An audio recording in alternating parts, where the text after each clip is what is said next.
Bienvenue chez Obscurlist pour des podcasts de jeux de rôle dans des univers sombres. Nous allons jouer à la campagne officielle, la Madone Noire, pour Cult. Celle-ci se destine à un public averti. Pour plus d'immersion, je vous invite à écouter le teaser de la campagne sur notre chaîne. Shadowcat incarnera Irina Birken. Elle tient une librairie d'ouvrages d'exception dans Berlin. Yarian sera Marcus Wolf, un technicien trentenaire dans les télécommunications, à Berlin également. Et enfin, Fab interprétera Sven Kunst, un attaché diplomatique de l'ambassade danoise à Berlin. Bonne écoute de la Madone Noire, épisode 1. Nous commençons par présenter les personnages. Je suis Irina Birken, une femme de 38 ans, élancée, la peau diaphane, les yeux d'un bleu perçant. J'ai une allure plutôt froide avec mes cheveux blond platine coupés au carré, mon tailleur veste pantalon gris et mon col roulé noir avec pour seul bijou un collier en argent avec un médaillon représentant un symbole occulte. Je suis divorcée du jeune politicien Andreas Müller. Cela fait quelque temps, une dizaine d'années, que nous nous sommes séparés. Je n'ai pas d'enfant. Mon travail m'occupe à plein temps. Je suis propriétaire d'une librairie spécialisée dans les ouvrages rares. D'ailleurs, je cherche des ouvrages rares pour des commanditaires qui souhaitent acquérir des ouvrages d'exception. Très bien, donc tu vis à Berlin. Ton quotidien, c'est de t'enquérir de rechercher les livres dont on t'a parlé, d'essayer d'enchaîner pour ta librairie. De temps à autre, tu vas rencontrer différentes personnes comme Erika Holler à la librairie Mantra qui te fournit des ouvrages intéressants. Et tu as reçu, il y a quelques jours, une invitation.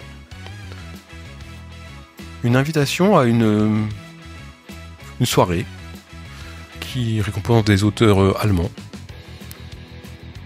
Alors, c'est la première fois que tu reçois une telle invitation. Peut-être que c'est ton statut de libraire qui commence à être un peu reconnu, donc ça te fait un peu plaisir. Tu as décidé de t'y rendre. On est le combien ? On est début septembre, tu vas organiser ton voyage, parce que c'est à Hambourg que ça se passe. Tu vas peut-être réserver un hôtel, faire quelque chose comme ça. Je sais pas, comment tu t'y prends ? Je souhaiterais me renseigner auprès des personnes que je connais autour de la vente de livres, que ce soit des libraires ou peut-être des éditeurs, voire des auteurs. Qu'est-ce qu'ils pourraient me dire sur le gala de la Plume d'Or ? C'est un gala qui se tient chaque année. Il récompense des auteurs ou des poètes allemands, donc c'est uniquement des auteurs allemands. C'est une soirée de gala qui remet un prix, qui est couru un peu des libraires, mais surtout des auteurs, des éditeurs et des personnalités politiques. Je commence à organiser mon séjour à Hambourg pour participer à ce gala de la Plume d'Or. Je pense que je réserve un jour avant et un jour après, éventuellement pour faire des rencontres, découvrir un peu la ville. Et je pense... Je ne sais pas si j'ai une liste de quelques ouvrages de ma librairie qui pourraient intéresser des potentiels acheteurs. Toi, t'as les noms en tête de toute façon. D'accord, j'ai tout en tête, où j'ai un carnet où j'ai écrit les noms. Comme ça, si on me pose des questions, je pourrais dire si j'ai ou pas ce ce livre, je réfléchis éventuellement également à faire un peu de publicité pour ma librairie et à nouer des contacts. D'accord. Ouais. Merci beaucoup. Nous présentons à présent le second personnage. Je m'appelle Marcus Wolf. Je vis à Berlin, dans laquelle je suis né en 1962. J'occupe actuellement un poste de technicien en télécommunication. Je suis quelqu'un de réservé. Je peux passer du temps à me promener, mais j'ai peu de contacts, peu d'amis. Je connais Fitz, un SDF qui vit au pied de l'immeuble avec lequel j'ai sympathisé. Je fais aussi beaucoup de promenades avec mon chien. Lors de mes errances à travers Berlin, je suis tombé sur une petite boutique qui ne payait pas de mine, qui s'appelle Obscura. Ça m'a permis en fait de rencontrer Irina Birken, avec laquelle j'ai sympathisé, on va dire, discuté. Je me suis rendu compte qu'elle était intéressée par les anciens ouvrages et il peut m'arriver, on va dire par hasard, de tomber sur ce genre de possession. Du coup, je lui ai proposé un partenariat pour histoire d'arrondir mes fins de mois. Suite à ça, elle m'a présenté Sven Kunst, une connaissance à elle qui étonnamment était très intéressée par mes connaissances en télécommunication. Donc je vis mon quotidien entre mon travail et mon chien. Très bien. Tu vis à Berlin. Ton boulot te passionne pas forcément plus que ça, mais tu es compétent. Et un matin, tu découvres dans ta boîte aux lettres une invitation. C'est une invitation pour une soirée donnée en l'auteur d'auteurs allemands qui se passe à Hambourg. Et t'es un peu surpris de recevoir cette invitation parce que ça a l'air d'être du papier satiné. On demande une soirée, mais ton histoire t'a appris qu'il y a des informations à prendre partout. Peut-être que c'est quelqu'un qui y va, qui cherche à te contacter. Peut-être qu'il y a des réponses à des questions que tu te poses là-bas. C'est surprenant, mais pas anodin. Et tu as envie d'aller à cette soirée. D'accord. Je reste quand même assez inquiet qu'on ait pu me contacter et me proposer ce genre de soirée. C'est bizarre. J'espère que c'est pas annonciateur de mauvaises nouvelles. Mais ok, je vais pouvoir déjà louer une tenue de soirée, puisque je n'en possède pas. Un hôtel là-bas peut-être aussi Ouais, il va falloir que j'organise tout ça. Peut-être me renseigner aussi si je connais ce monsieur Karl Dittmar. Ça ne te dit rien du tout. Et tu trouves un hôtel. Alors je sais pas quel type d'hôtel tu vas prendre, mais voilà, tu trouves un hôtel là-bas. Tu trouves une tenue de soirée à louer. Je sais pas pour combien de jours tu prends l'hôtel. Je sais pas comment ça se passe. Peut-être prendre 2 nuits du coup. D'accord. Histoire d'arriver en train la veille. Comme ça être disponible pour quelques achats ou autres la journée pour ensuite me rendre le soir très bien au gala. Merci beaucoup. Nous présentons enfin le dernier personnage. Je m'appelle Sven Kunst.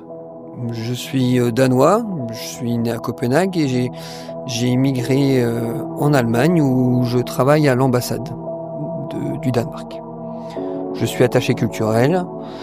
Je fais beaucoup de rédaction, de documents, de rapports pour mon ambassade.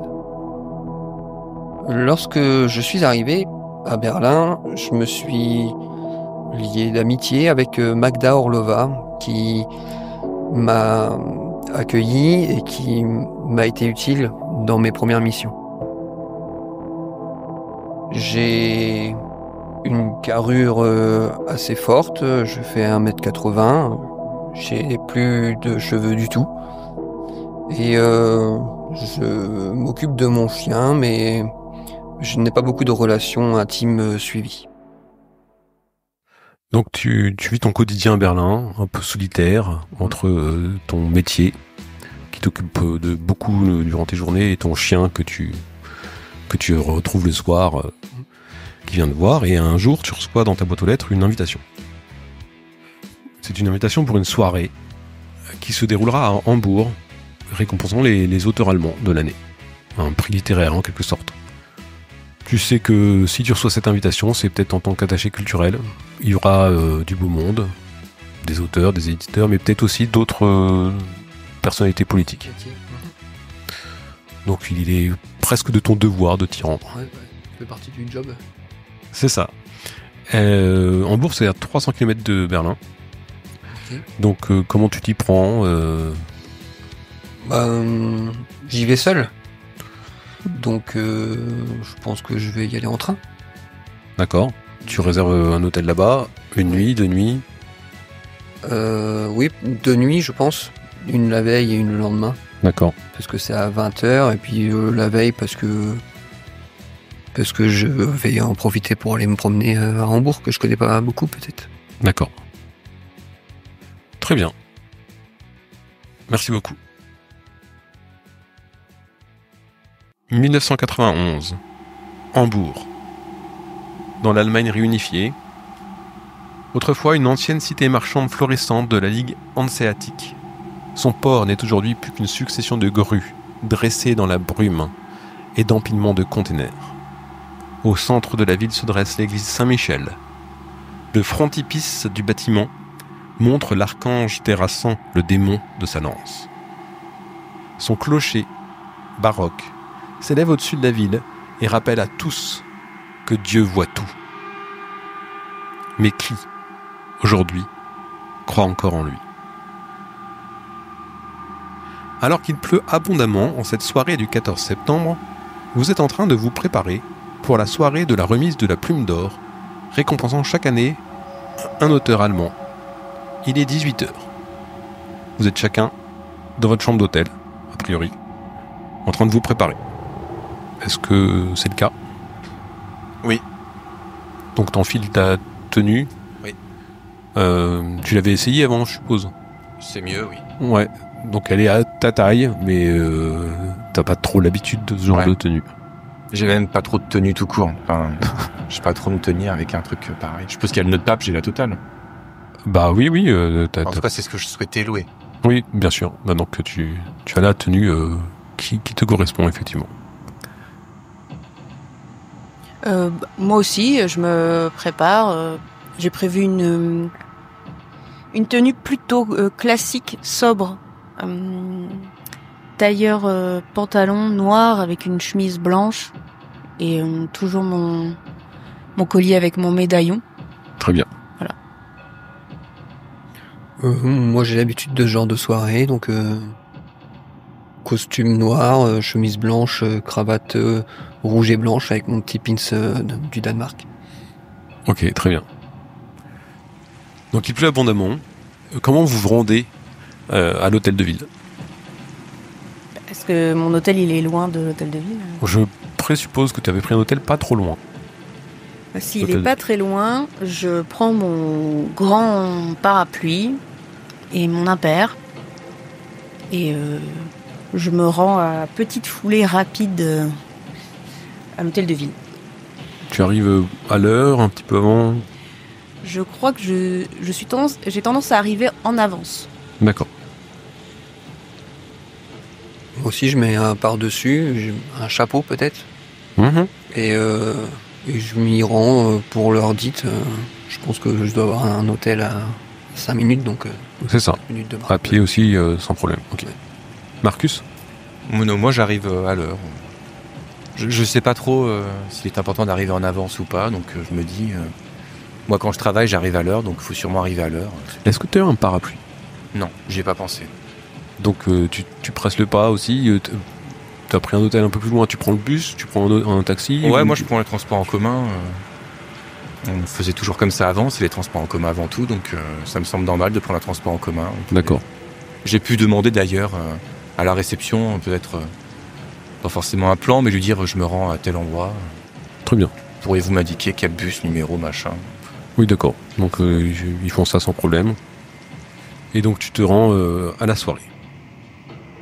Le hall de l'hôtel de ville est noir de monde. Des personnalités et des notables de l'ex-Allemagne de l'Ouest s'y pressent, avec quelques apparatchiks communistes de l'Est qui ont réussi à obtenir des nouveaux rôles, échappant à l'effondrement de l'URSS. À 8h tapantes, on fait signe aux invités de se diriger dans une salle gigantesque au plafond en dôme où sont suspendus des lustres en cristal étincelants. De grandes tables de chêne, décorées de nappes de soie blanche et de candélabres, occupent la salle. Un service impeccable propose de la mousse de saumon, du gibier rôti et une tarte aux pommes. Le tout accompagné de Riesling.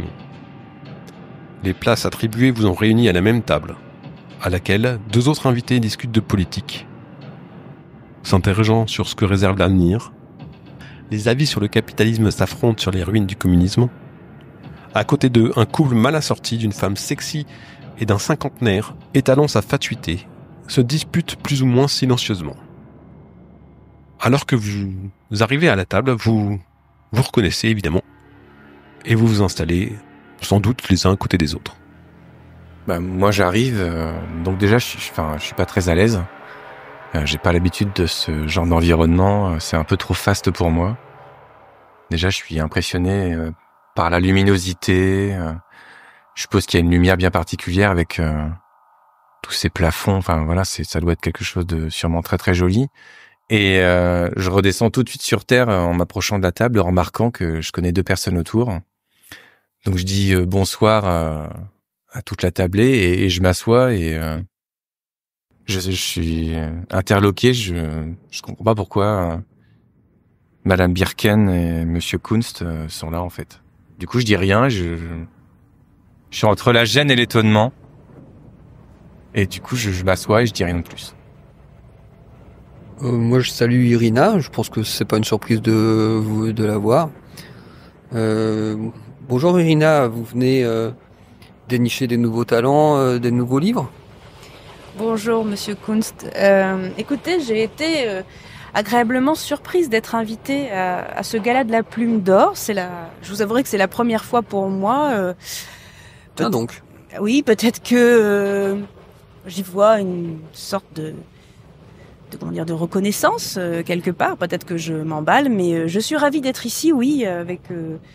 si j'ai bien compris, c'est organisé par l'association des auteurs allemands, donc c'est mon domaine de compétence, dirons-nous. Oui, même si les nouveautés, c'est pas trop le fonds de commerce de votre magasin, mais je suis sûr qu'on va passer une très bonne soirée. Les nouveaux ouvrages, non, en effet, mais peut-être les nouveaux acquéreurs. Vous avez raison. Et je vois... Marcus, par contre, je suis étonné de vous voir. Vous avez finalement percé dans les relations liées aux auteurs. Je fais tomber ma fourchette par terre et je la ramasse histoire de me faire oublier. Bon, je comprends qu'il est gêné, j'ai pas envie de le gêner. Je viens tout rouge et je suis un peu gêné, je bafouille. Oui. Bon, je vois qu'il est gêné, j'insiste pas parce qu'on n'est pas là pour se disputer. Je tire la chaise pour que Irina puisse s'asseoir et je m'assois aussi. Je m'assois, j'apprécie ce geste de galanterie. On vous sert le repas, qui est bon, de bonne qualité. Effectivement, Marcus, toi, tu t'aperçois que c'est plutôt, un bon repas que tu manges. Irina, tu le notes aussi, tandis que toi, Sven, c'est pas mirobolant, quoi. C'est pas magnifique.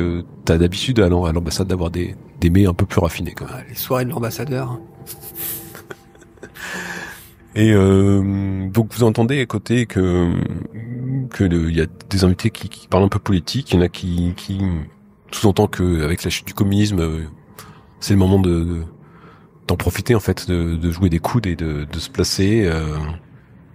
Il y en a d'autres qui pensent que ça doit être un capitalisme éclairé en fait, qu'il faut aussi penser aux gens qui sont dans la pauvreté, qu'il faut aussi les inclure dans l'économie de marché et pas les oublier, alors que l'autre invité dans un troisième individu dit que le capitalisme c'est la perdition. Enfin, lui, vous voyez, il a un accent fort. Il vient sans doute d'Allemagne de l'Est, ou voire même de l'Est, et que le capitalisme c'est la perdition, que le communisme avait des vertus, mais qu'il était mal organisé. Enfin, voilà, ça discute politique assez fortement dans un coin de la table. Je sais pas si ça vous intéresse ou pas, mais vous entendez cette invité parler de ça.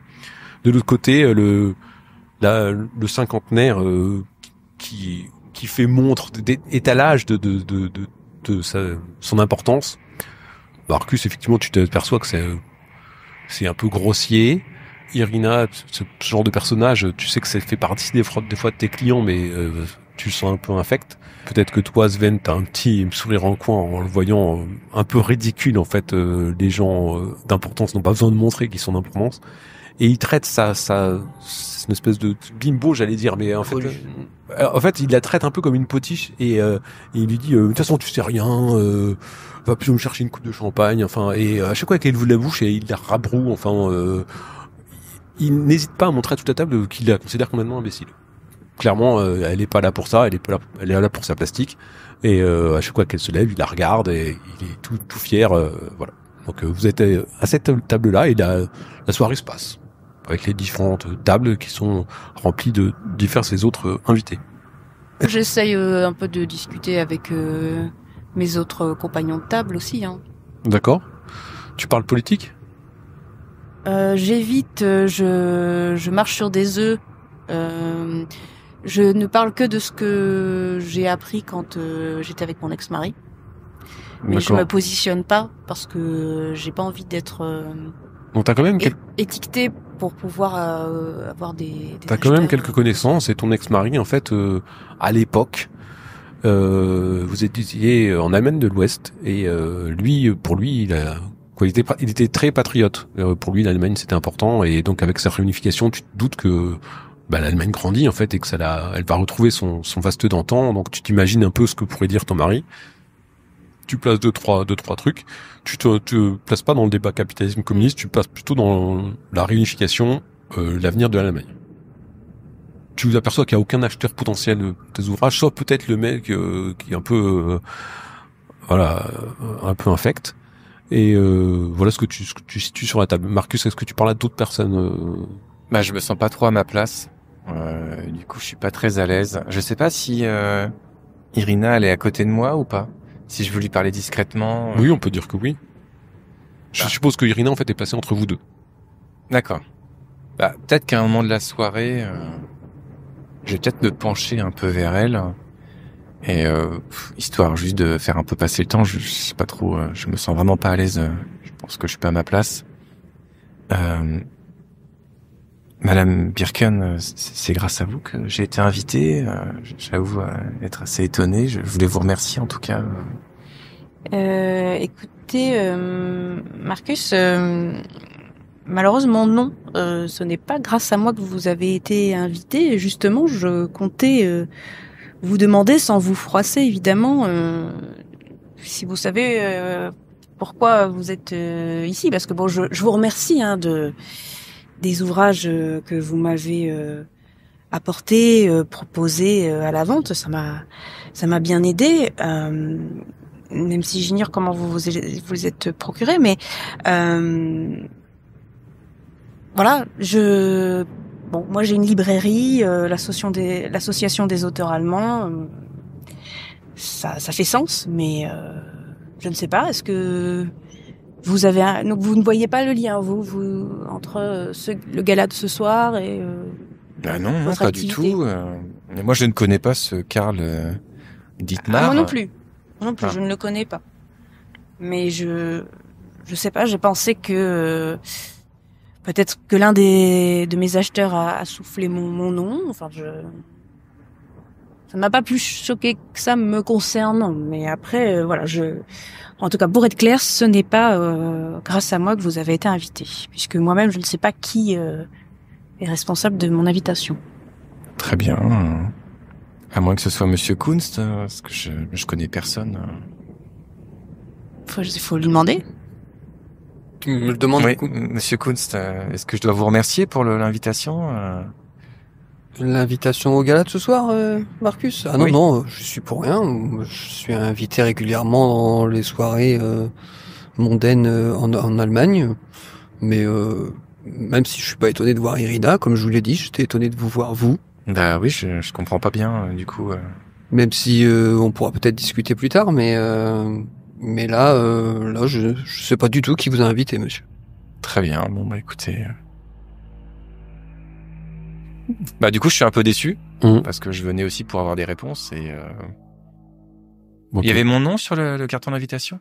Les cartons ne sont pas nominatifs, mais c'était dans une enveloppe à ton adresse, à ton nom. D'accord. Ok, bah écoute, je vais profiter de la soirée. Après tout, je suis là. Personnellement, le repas, je l'ai trouvé excellent. Et donc, je me dis que peut-être qu'il y aura d'autres animations. Voilà, bon, Ok. on verra bien ce qui va se passer par la suite. Et toi, Sven, Moi, je parle un petit peu avec tout le monde, je pense. Je discute avec Irina, je discute avec Marcus en essayant de pas le mettre mal à l'aise. Je vois bien que il se sent pas à sa place, mais bon, ça me dérange pas. Je pense que j'essaye peut-être d'engager la discussion avec la greluche bimbo, D'accord. mais bon, ça doit sûrement être juste pour me faire rire moi intérieurement. Et je pense que j'ai sûrement engagé la conversation au niveau politique, mais peut-être sans donner d'avis, juste vraiment diplomatique. Ni oui, ni non, mais... Tu sens que les gens, quand ils s'adressent à toi, il y en a qui continuent leur discours, surtout ceux qui sont plutôt du côté du capitalisme, et d'autres, ils font attention à ce qu'ils disent, parce qu'en fait, ils voient ton pins du Danemark sur épinglé, donc ils se doutent que t'es quelqu'un de l'ambassade, quelqu'un qui est lié de politique, et donc ils veulent pas le faire d'un père et de choses comme ça, quoi, donc ils veulent pas... Mais je les sonde, en fait, un petit peu. D'accord. Bah donc je te dis, hein, t'as un capitaliste effréné, donc lui c'est tout pour moi, très égoïste, comment je vais pouvoir profiter de la situation. Un autre qui pense quand même aux malheureux ex-allemands qui étaient là et qu'il faut inclure dans l'économie, et un dernier qui veut faire revivre la gloire pas de l'URSS mais du communisme d'une façon ou d'une autre. Voilà. T'as trois types d'individus. Okay. Bon, et la soirée se passe, et le dîner est long, hein, on vous amène les plats. Il y a Karl Littmann, c'est juste un animateur de la soirée, c'est celui qui a le micro qui récompense le prix. Et il y a un poète inconnu du nom de Léon Schutz qui finalement est mollement applaudi alors qu'il reçoit la Plume d'Or. Et la soirée se poursuit. Il y a des invités qui commencent à partir, d'autres se dirigent vers la salle de bal. Parce qu'il y a un bal qui est donné après, pour peut-être tu sais tout ça. Tout le monde est un petit peu éméché. Et vers minuit, il y a un groupe de personnes qui fait son entrée. Vous apercevez 3 hommes habillés en costume, sur mesure, et une femme dans une longue robe de soie. Les 3 hommes, il y en a un qui a les cheveux gris bouclés et les yeux aciers. Il y en a un autre qui est mince, bronzé et musclé, environ la cinquantaine, la mâchoire bien dessinée. Les pommettes hautes et le regard bleu glace. Et le dernier est très grand, particulièrement maigre, aux cheveux gris emmêlés et un visage qui fait penser un peu à un mouton. Ce dernier personnage, d'ailleurs, vous dit quelque chose. Vous n'arrivez pas encore à mettre le nom de... Voilà, c'est quelqu'un que vous avez entendu parler, peut-être un artiste, un peintre, quelque chose comme ça, mais vous n'arrivez pas à retrouver le nom. Mais c'est la femme que vous reconnaissez, Sven et Irina. Elle a une 60aine d'années, ses cheveux sont sombres et relevés en chignon. C'est Magda Orlova. Mais elle est censée être connue vraiment, ou parce que moi ça me... Toi ça te dit rien du tout. Aucun des personnages te dit quelque chose, Marcus. D'accord. Si ce n'est qu'ils sont arrivés tous ensemble, qu'ils sont assis à une table non loin de vous. Il y a donc cette femme et ces 3 hommes. Le groupe commence silencieusement à discuter à une table.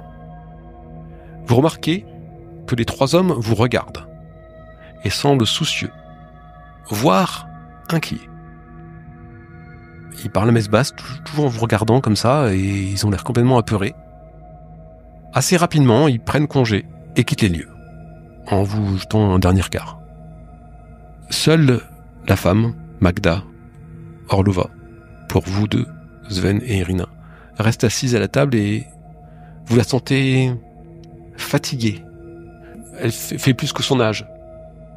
Depuis votre dernière rencontre, voilà, vous avez l'impression qu'elle est vraiment bien vieillie, bien fatiguée, et elle a pas encore croisé votre regard, mais voilà, sans doute elle vous reconnaîtrait si elle. Moi, je vais la voir. Donc tu te lèves de ta table. Oui, après je pense que je me lève de ma table.